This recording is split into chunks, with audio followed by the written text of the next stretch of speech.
Hi, and welcome to another exciting episode of Money Talk. Money Talk, the podcast where we get to talk to entrepreneurs just like you that have something to serve to the others, to your audience. What is it that you do that's so magical that will help other people make money? Well, today we've got a really fine guest.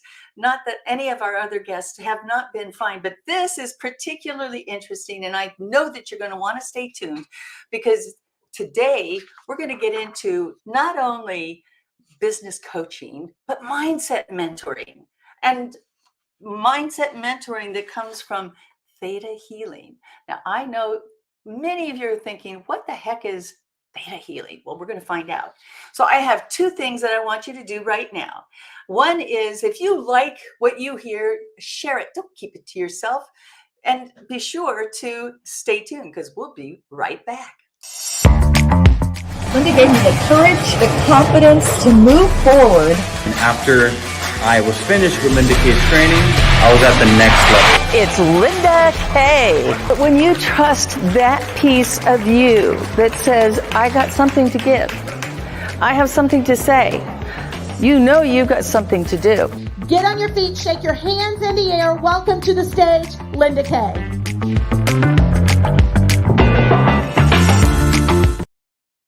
And we are back. I told you, I promised you that we would have somebody really interesting to talk to today. And she has helped businesses from car detailing and insurance agencies to graphic designers and startup businesses. Welcome the intuitive success coach and citizen of the world, Alyssa Williamson. Alyssa, welcome. Welcome. Yeah, thank you, Linda. I'm so excited to be here. I am thrilled to have you here. You know, I read a little bit about you. You've got 14 years of graphic design experience, web design, but you moved from Pleasanton to Shasta, Mount Shasta. What made you make that move?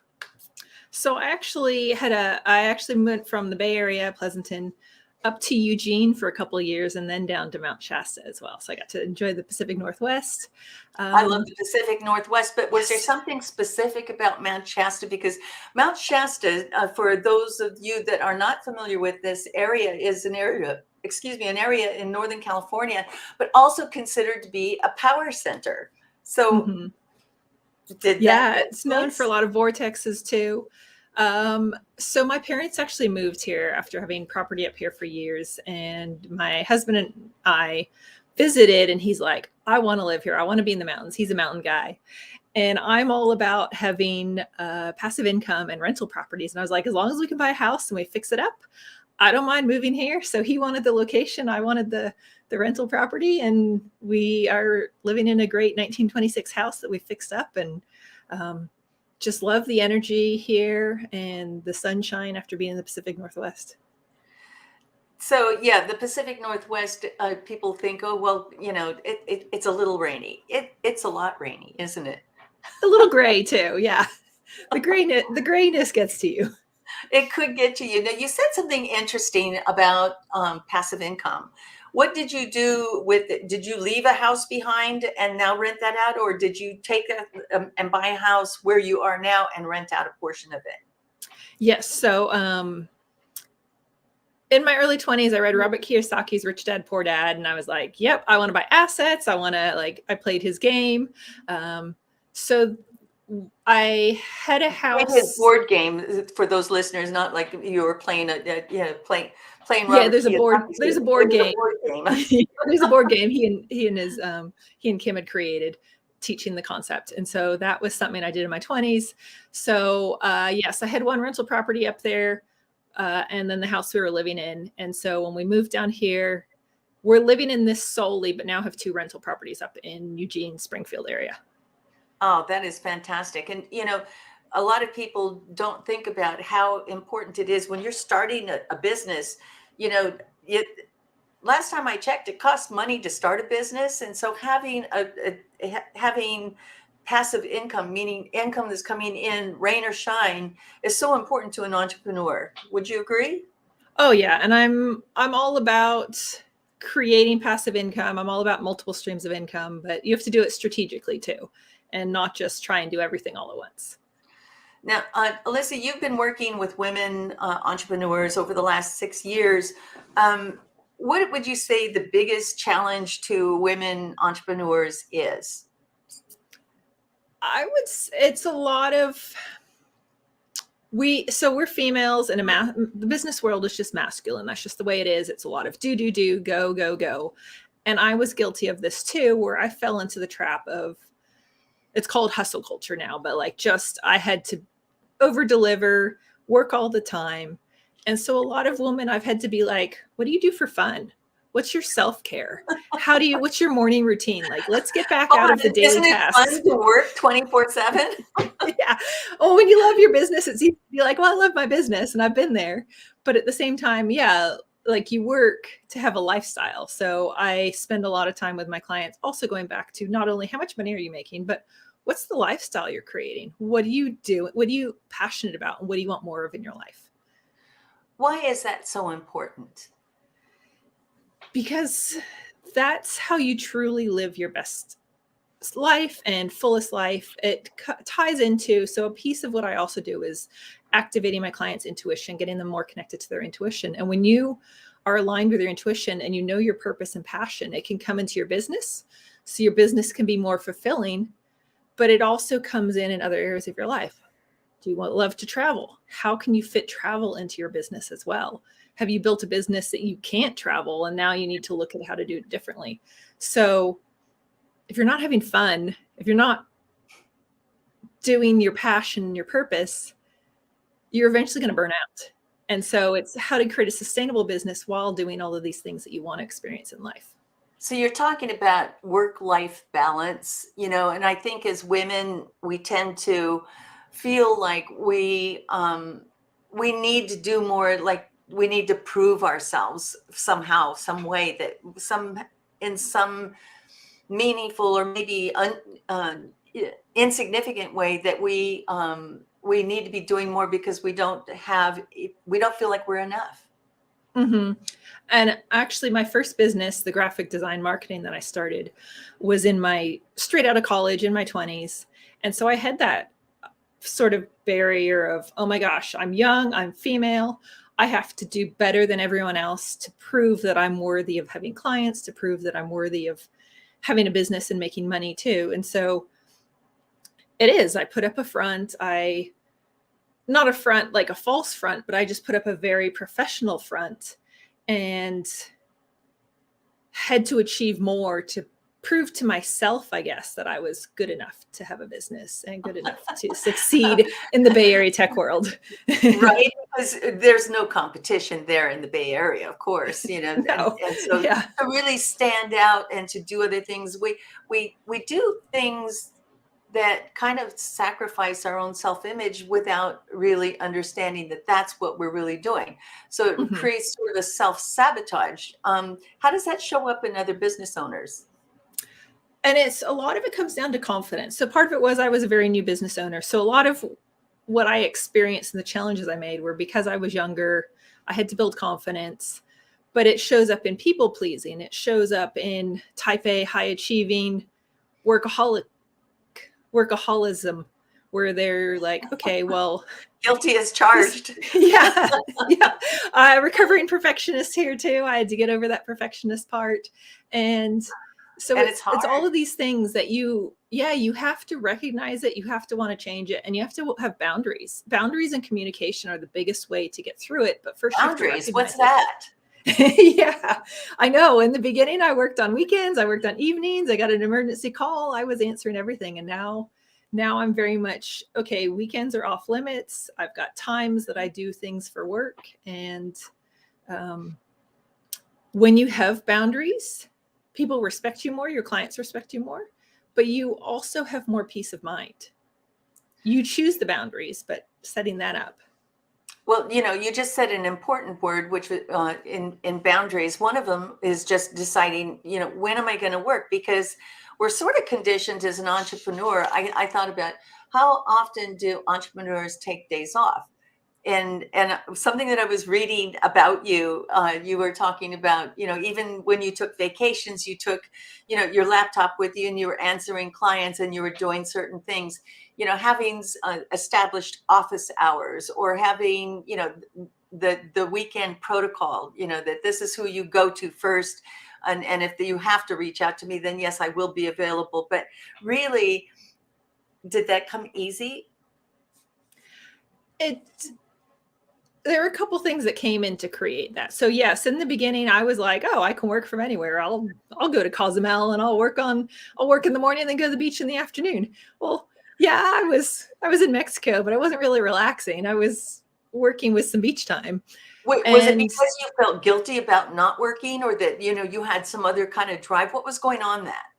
Yeah, I was told because I've worked with coaches throughout my business career. I was told that by one of my coaches that I had like the boomer generation work mindset, like just really good work ethics and just guilt. And I felt like I had to work. I felt guilty telling clients I was going on vacation because I was a solopreneur, and I'm like, they can't survive without me. I can't take time off. Well, is it that they can't survive, or I'm afraid that I might lose a client because they need me and I won't be available? That too. So yeah, there was definitely a lot of fear in there. And so the biggest shifts I had were, one, when I did move to Eugene and got out of the Bay Area rat race. So getting out of that environment of hustle and grind. I'd done a lot of mindset work. So I became a theta healer. I studied theta healing training. Wait a minute. Wait a minute. Theta healing, like alpha, beta, theta, gamma kind of theta? So yes, you go into a theta brainwave of state because that's where you can connect with your subconscious. Theta healing hold on. I think we might need to explain theta and where it comes from, sort of a baseline, so we can explore this just a little bit more, because this is a brand new concept to many people. And theta, as I understand it, is a brainwave, and it's a brainwave that and I don't want to get too technical or go off the deep end out here, and you pull me back with a lifeline in case I do. Okay, but it's a measurement, like if you were doing an EEG, where we measure the brain waves. Theta is a slowed down version of our brain waves. So we might be working very, very fast, but this allows us to access a part of our brain somewhere between the 4 and 7 hertz cycles. That's about as technical as I want to get. But what is the benefit of it? Why do we want to slow that brain down? Most of the time, we can't even keep up with our brain. Yeah, so it's sort of a meditative state. And so theta healing is a very specific process. It's a energy modality where we're witnessing healings from the creator. So it's a spiritual element to it. And it's witnessing from that theta brainwave state. I use it for mindset shifts. So finding subconscious blocks. What is holding me back? And then going up to creator. So there's a specific process in the training that we learn, and asking either for insight, or asking for downloads, or asking for shifts to remove and delete this mindset block and replace it with something that better serves it. And there's a whole process of digging into that. Yeah. You mean to tell me we can access that part of our brain that we are on self-destruct with, and ask, why are we doing this, and get an answer? Yes, with the training. So as a theta healer trainer, or as a practitioner, I can do it for clients. That is phenomenal. So when you are working with your clients, do you put them into a meditative state so you can help them facilitate that? Is that how that works? I don't have to. It's actually fairly instant. And the process, they have to accept what I'm going to offer to them. So I'm always asking for their approval, but me going into the state actually will be able to implant it or shift them as well. And it's really connected to their subconscious. So when you are working with your clients, are they aware of that shift that goes on? So because I've worked with other with healers and with people, practitioners of dowsing and things of that nature. And so I'm able to access or receive things that are beneficial to me that they do for me. Is that how this works? Yes. So especially, I've usually worked with more intuitive people just by chance anyway. So for the most part, they're like, Like oh yes, I like felt attracts that. like, Alyssa. Yeah. Yeah. Or a little bit of, even like, I used to say I ignored my intuition, but I always knew I was intuitive. So sometimes I track those people too. So they still can feel it and sense it. Okay. And then they notice, like, they can be like, oh yeah, I felt that. And there's a whole process to it. Of course, there would be. I would say that perhaps the most profound would be your ability to help them access the things that are blocking them from their success. Because frequently we are in our own way. We just don't know how to get out of it because we don't know which button to push. Mhm. We're lost in our humanness, right? Yeah. And sometimes we just don't want to ask the questions. There's resistance. If you're going to dig down into your subconscious, these are beliefs that are trying to keep you safe. So it's sort of like journaling. Say you're like, oh, I'm going to journal every day, and you do it for 5 days, and then you suddenly stop doing it because there's just some resistance there. So having someone to guide you helps get you through that blockage and process faster. How does that resistance show up, Alyssa? It can show up in forms of procrastination. It can form like a lot of just saying you're going to keep doing this and nothing happens. You're saying, I'm going to do this every day, or we know the things that work for us that feel good, but sometimes they're so simple, they're the easiest things to stop doing. So it could be maybe you have a daily meditation practice and then you get too busy for it and you stop doing it. Daily journaling and you stop doing it. Those sorts of things. It's where it's like, oh, I don't need that right now, I'm good. And then you let it fall off. Is the most common subtle. There can be complete resistances. Procrastination is, sort of form of that too. Or even distractions, allowing distractions in. Oop, Yeah. It's like, oh, there goes a squirrel. Right? Yeah. I love to say like other emails or other people's agendas controlling your day. Oh, listen, I was just working with my VAs and we were just having this conversation, about what we want to do and how we want to direct the viewer with the email. And what you just said it is so true because it is an attempt for an external to control some of your time and certainly your attention. Mm-hmm. That's really interesting. Are you still working as a graphic designer and web designer? Is this one of your multiple sources of income? I have long-term clients. I don't really accept new clients anymore, but I have long-term clients that I still work with. Legacy clients, I like to refer to them as. Yes, legacy clients. So, Right? but pretty much coaching is my main focus. Yeah. That's awesome. And so what is the emphasis of your coaching? I know that you're working with women entrepreneurs.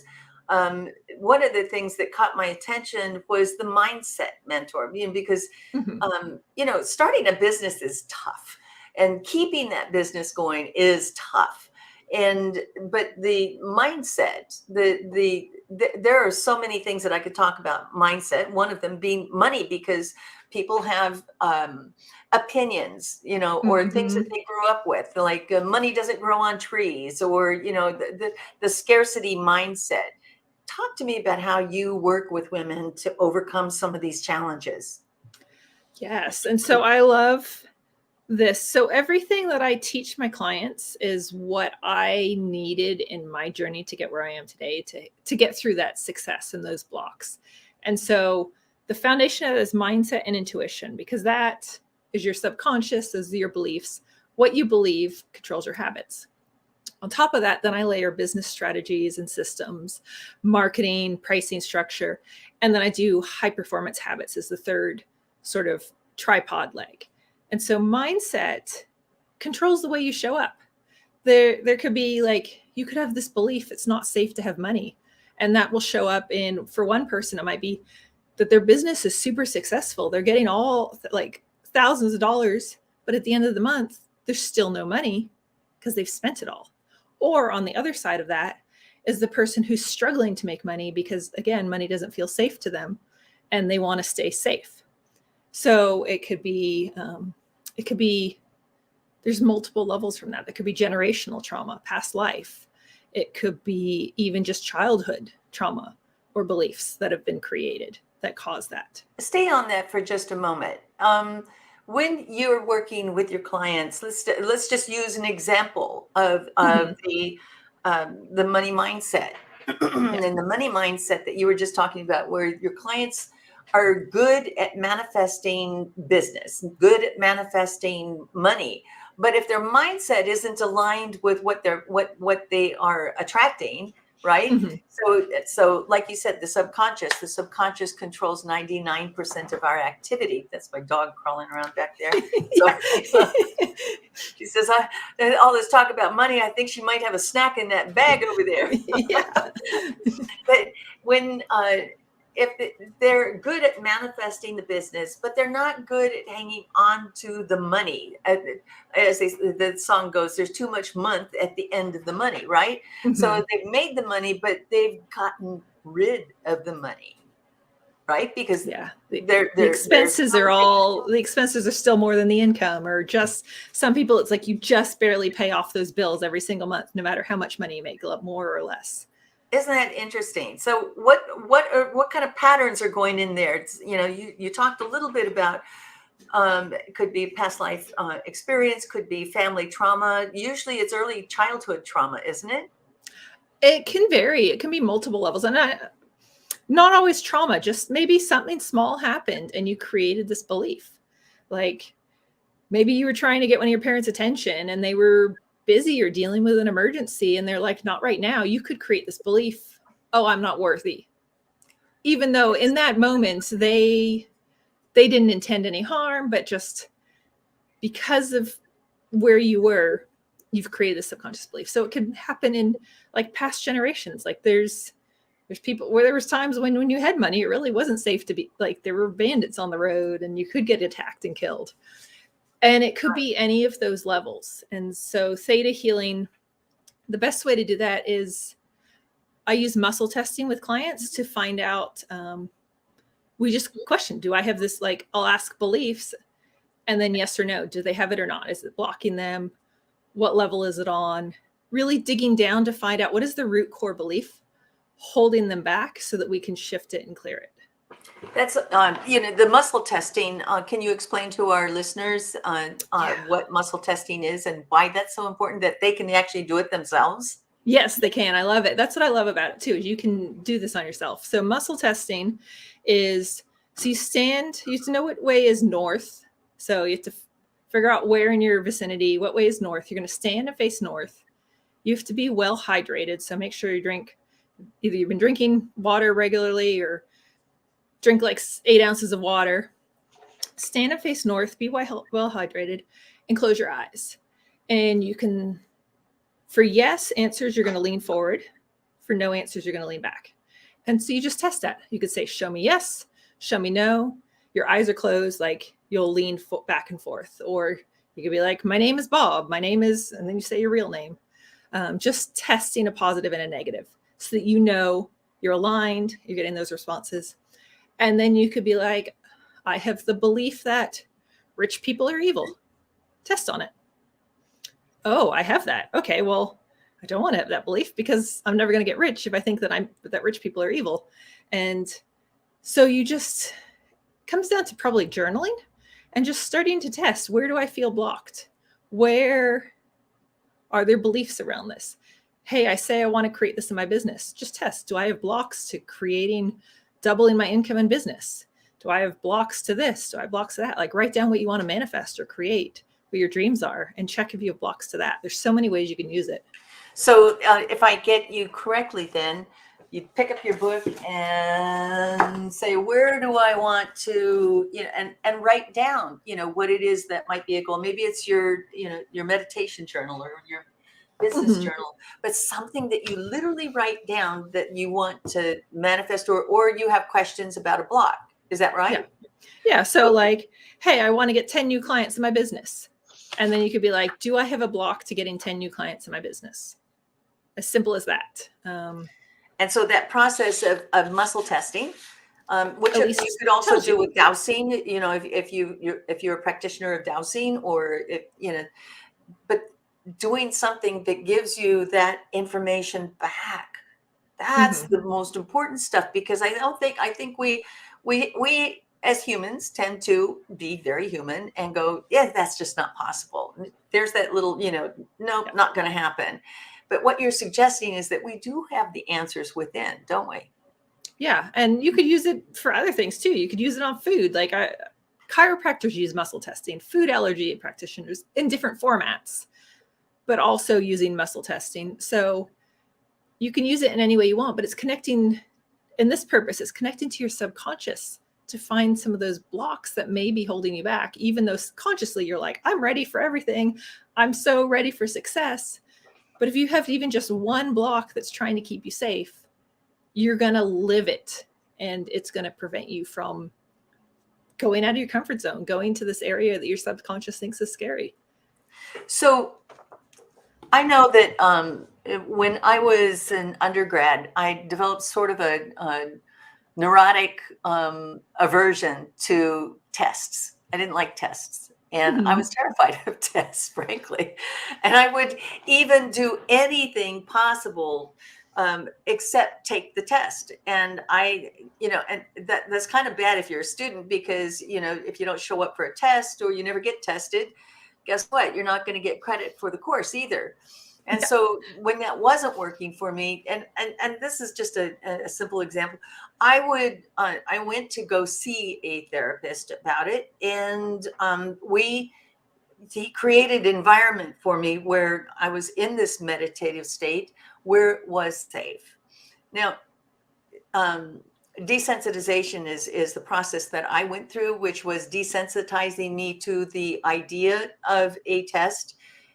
And it took a long time for me to get, I'm going to say months for me to get past that anxiousness, that overwhelming, that I'm in the water and I'm being overtaken by waves sensation. And I know that people understand what I'm saying, because when you have anxiety and an anxiety that has control of you, it's hard to think that there is a way for you to get past this. Now, in my process, I learned desensitization and learned how to get closer to the room. Now I'm going into the room, and all in imagery. What you're talking about can be a lot faster, though, can't it? Oh, it can be fairly instant. So I don't teach theta healing, but I've got a practitioner that I will go to her trainings. I've done 4 levels of training with her. And I've been in the practice sessions with her where someone had this fear of heights. It can be instant, but again, you have to find that root core belief. And sometimes that takes a couple sessions or a couple of work. Sometimes you find it instantly. So that's what's so powerful about theta healing. I know people that I don't like tie it with pranic healing or Reiki and combine the two to speed up the process. I just use it for mindset work. But I know people that use it for trauma and fears and those sorts of things that you're talking about, anxieties. Definitely for the anxiety, believe me. Not that I'm any more thrilled today about taking tests, but, getting certified or having to renew my licenses or things that I do, those are, it's just part of life. You want to be a practitioner of something, things require certifications and you have to take tests. But other things that you are working on, and I think the most important work that you're working on, Alyssa, correct me if I'm wrong, is this mindset work, because we are our worst enemy, aren't we? Oh, yeah. So what I love about being a coach now is that I work with business owners directly to shift their mindsets. As a graphic designer, I could build someone's whole marketing funnel and do all of it for them. But I had clients that I would just hand them the funnel and they wouldn't use it. And that is a mindset block. But as a designer, I'm like, I just did it all for you. I can't do it further. I've given you everything. You just need to push the button or you just need to send the email. And so it was frustrating sometimes that I could see people resisting implementing things that had been created for them. And as a mindset coach now, if something comes up, I'll help clients with marketing. I'll help them with strategy, help them with pricing. But if they're resisting it, I can be like, hey, let's look at this. Have you realized that you're doing this? Or what's holding you back? And sometimes it's personal stuff. Like, even though I'm a business coach, I'll work with clients on very personal matters as well, because something that's blocking their personal life is affecting their income or their money life too. also tied to upper limit problems. Like money and love are tied together. So it's interesting how sometimes we're working on relationships to then go into business. Wait a minute. You don't get to run past that one. Go back there right now. What do you mean that money is tied to personal relationships? So this is actually a great book. I can't claim that. I believe it's Gay Hendricks wrote this about upper limit problems specifically, but it's, again, your subconscious keeping you safe. If you're having a great income, great business, like living your dreams, your subconscious will sometimes turn around and sabotage your love life because something's going really, really well and you've gone past your upper limit of safety. And so then it's like, oh no, I've got to keep myself safe. I got to keep small. I got to do this. Or in love, maybe you're having an amazing relationship and you'll find that your business slows down. Sometimes they're tied together. Then you're not stuck at an upper limit problem. But again, having that awareness, oh, what's going really well in my life? Is there a reason I might be sabotaging myself because things are going too well and I've got this fear coming up? So what do you do with your clients that gets them past this obstacle? Sounds huge. So I have a couple different processes. So I'll use theta healing with private clients. It can be time consuming, so it takes more time. So my private clients, I use that. In group, I'll do EFT, which is emotional freedom technique tapping. Or that's the tapping, isn't it? Yeah, tapping. Mm-hmm. Yeah. Or NLP. So that's an easier one. I have small private group sessions, so I can lead 4 people through the process and clear things on them on different things, but it also gives them the tools and resources. They can do tapping on their own. We can do NLP together. So I use a couple different modalities depending on the situation and circumstance. That's it's interesting because, a lot of coaches stay in one modality or in one style and let some of the other modalities, which you're using in combination to get the most effect out of this. And I just applaud you for that because many coaches talk about, the woo-woo factor, but man, you just went way over the edge on woo-woo. I always try to have neuroscience or scientific backing behind it though. So it's using the woo, but using the science. And it's actually because if you know money archetypes, like I'm a bit of a maverick. I like to do things the rebel my own way.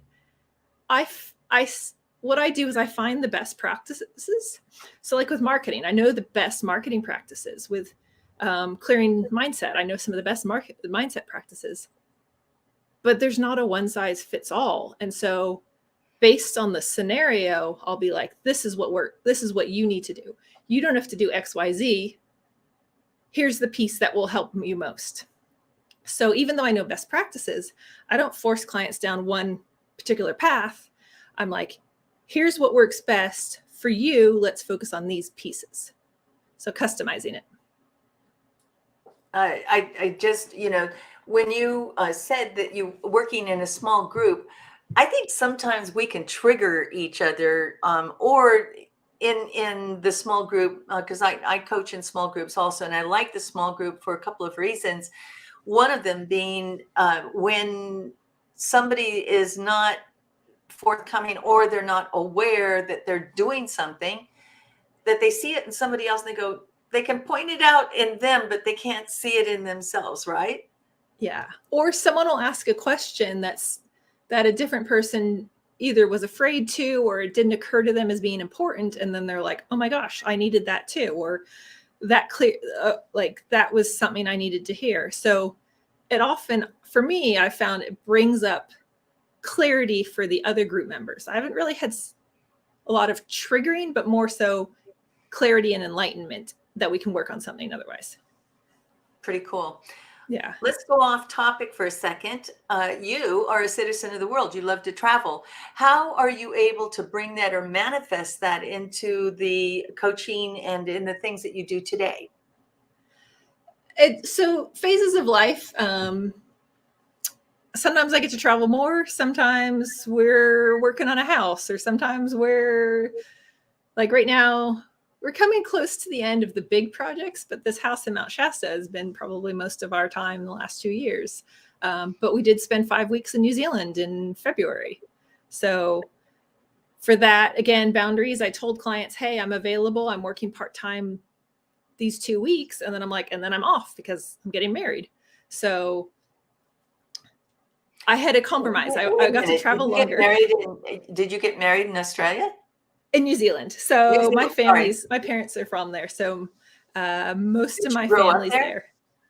No, but we'd go back every 2 or 3 years. So it felt like my second home. And then I went to college there. Your parents moved there when you were a child? Or my parents are from New Zealand. They moved to the US before I was born. So they immigrated here. Yeah. Okay. Now, I'm just trying to fill in all the blanks. Yeah. So my Dutch grandparents immigrated from the Netherlands to New Zealand, have a ton of cousins, second cousins all over there. And then my parents immigrated from New Zealand to the US. Oh, that's pretty cool. So you get to see the family about as often as you want to or need to. It's so hard because sometimes I'm like, why do we keep going back to New Zealand? And then I go back and I'm like, why do I leave New Zealand? Like, I love New Zealand, but then there's so many other places in the world I want to see too. Where's your favorite? It depends on culture versus relaxing. I love the Caribbean for just the warmth. Turks and Caicos, Playa del Carmen. It's been years since I've been there. My dream vacation, because I haven't been there, would be going around the Mediterranean, Turkey, Greece, going down to Egypt. It's just seeing all of the history and culture there. And you never know, like Israel too would eventually just doing the whole, it depends on the economics and everything else going on. No, I hear you. Politics. Alyssa, I know that you have written a lot of things and you have got something for our listeners today to have them get a little bit more flavor and taste of who you are as a coach. Yeah. What is it? Can you tell us what it is? Yeah. So if you go to my website, alyssawilliamson.com, I have a free guide, and the URL is just on the banner right now. And it's 5 steps to living your business life of adventure with your business. And so it goes into some of the core pieces of what I do, gives you a taste of that. And on my website itself, I actually also have a free training, 3 simple secrets to 25K months for those who are established in business looking to get to the next level. So there's 2 options. Talk to us about the 3 steps. What are, just to highlight what those key points are. Well, it comes down to, a big piece of it really comes down to marketing and messaging and niching. And I know people they're like, I've niched before, I've done this before. But if your marketing isn't getting you the clients that you want, it still needs to be refined. So that's sort of the feedback is, okay, am I getting the clients that I want? Am I getting my dream clients? No. Okay, then I need to be going back to this process. And my philosophy is, know your ideal client so well that you position your services or products for them to be the best for them. And then you can deliver, and your messaging is about that. So it's sort of working backwards. You're not like making false promises.